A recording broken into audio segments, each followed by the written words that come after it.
वो एक बहादुर सिपाही थे, एक असीम कमांडर थे, एक ज़बरदस्त फातेह थे। उन्होंने कई हिस्सों में इस्लाम को फैलाया। उन्होंने अपने वक्त की सुपर पावर्स को कुचल कर रख दिया। उन्होंने फारिस की सल्तनत को कुचला, उन्होंने रोमियो को कुचला। उन्होंने अपनी पूरी ज़िंदगी में एक भी जंग नहीं हारी। अपनी पूरी ज़िंदगी में 200 से भी ज़्यादा जंगें लड़ने के बावजूद एक भी जंग न हारने वाले इस बहादुर कमांडर का नाम हज़रत खालिद बिन वलीद था। दोस्तों, आज की शानदार वीडियो में हम लोग हज़रत खालिद बिन वलीद के बारे में ही जानेंगे। तो चलिए अपनी इस वीडियो को शुरू करते हैं।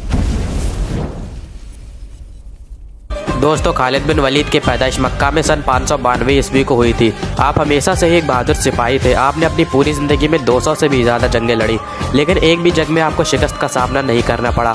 आपने अपने वक्त की ताकतवर सल्तनतों की जड़ें हिलाकर रख दी थी। लेकिन दोस्तों, खालिद बिन वलीद ने इस्लाम कबूल करने से पहले मुसलमानों के खिलाफ भी कई जंगें लड़ी थी। जंग अहद, जिसमें प्यारे नबी के 4 दास शहीद हो गए थे, उस जंग में काफिरों की कमान हज़रत खालिद बिन वलीद संभाले हुए थे। दोस्तों, जैसा कि मैंने बताया कि हज़रत खालिद बिन वलीद इस्लाम कबूल करने से पहले काफिर थे और उन्होंने कई सारी जंगें मुसलमानों के खिलाफ लड़ी थी। हज़रत खालिद बिन वलीद बड़ी परेशानी में रहते थे।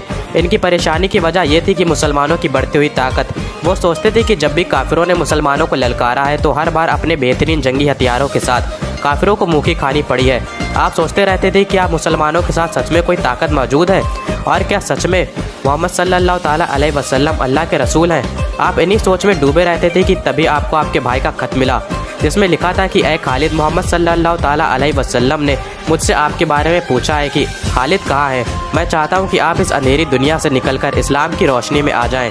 दोस्तों, इस खत का खालिद बिन वलीद पर ऐसा असर हुआ कि वो फ़ौरन मक्का आए और रसूल अल्लाह के पास आकर उन्होंने इस्लाम कबूल कर लिया। दोस्तों, जंग मुअत्ता में ईसाई फ़ौज की तादाद 1 लाख थी और मुसलमानों की तादाद 3000 थी। दोस्तों, ये जंग मुसलमानों ने रोमन एम्पायर के खिलाफ लड़ी थी। दोस्तों, इस जंग में हज़रत जैद, हज़रत जाफ़र और हज़रत अब्दुल्ला, ये तीनों सहाबी एक के बाद एक शहीद हो गए। इसके बारे में प्यारे नबी ने पहले ही बता दिया था। तब आगे बढ़कर फ़ौज की कमान हज़रत खालिद बिन वलीद ने संभाली और दुश्मनों के दांत खट्टे कर दिए। और दोस्तों, इसी जंग के बाद हुजूर ने हज़रत खालिद बिन वलीद को सैफुल्लाह यानी अल्लाह की तलवार का खिताब दिया था। दोस्तों, इसके बाद हज़रत खालिद बिन वलीद ने मुसलमानों के लिए कई जंगें लड़ी और मैदान जंग में ऐसे ऐसे कारनामे कर दिखाए जो तारीख बन गए। आज तक ऐसा कोई भी कमांडर नहीं हुआ जिसने अपनी ज़िंदगी में एक भी जंग न हारी हो, लेकिन हज़रत खालिद बिन वलीद इकलौते ऐसे इंसान थे जिन्होंने अपनी ज़िंदगी में एक भी जंग नहीं हारी।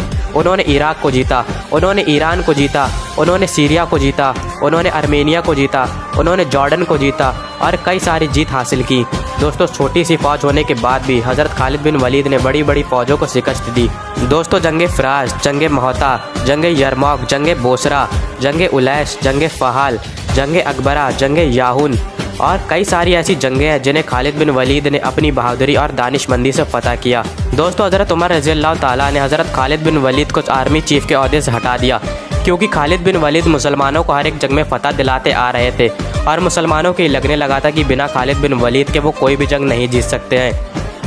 हज़रत उमर रज़ियल्लाहु ताला ने खालिद बिन वलीद की जगह अबू उबैदा इब्न ज़रा को आर्मी चीफ बना दिया। मुसलमानों में बातें शुरू हो गईं कि ये उमर ने क्या किया। अब इतनी बड़ी फ़ौज से मुसलमान बिना खालिद बिन वलीद के कैसे जीतेंगे। लेकिन अल्लाह के करम से मुसलमानों ने जंग यरमौक फ़तह कर ली। फिर हज़रत उमर मस्जिद नबवी में खुतबा देने के लिए आए और बोले, खुदा के लिए मैं तुम में से यही चीज़ तो ख़त्म करना चाहता था कि मुसलमानों की फ़तह खालिद की वजह से नहीं बल्कि रब्बे खालिद की वजह से हुई है। कल खालिद नहीं रहेगा तो तुम क्या समझते हो, इस्लाम ख़त्म हो जाएगा? नहीं, इस्लाम को तो हमेशा रहना है। दोस्तों, अपने आखिरी वक्त में हज़रत खालिद बिन वलीद बीमारी की वजह से बिस्तर पर आ गए थे। खालिद बिन वलीद की ख्वाहिश थी कि उन्हें शहादत की मौत नसीब हो। खालिद बिन वलीद के जिस्म पर ऐसा कोई भी हिस्सा मौजूद नहीं था जहाँ पर तलवारों और तीरों का निशान मौजूद ना हो, लेकिन उन्हें शहादत नसीब नहीं हुई, क्योंकि रसूल अल्लाह ने हज़रत खालिद बिन वलीद को सैफुल्लाह का खिताब दिया था और अल्लाह की तलवार को क्या कोई तोड़ सकता है?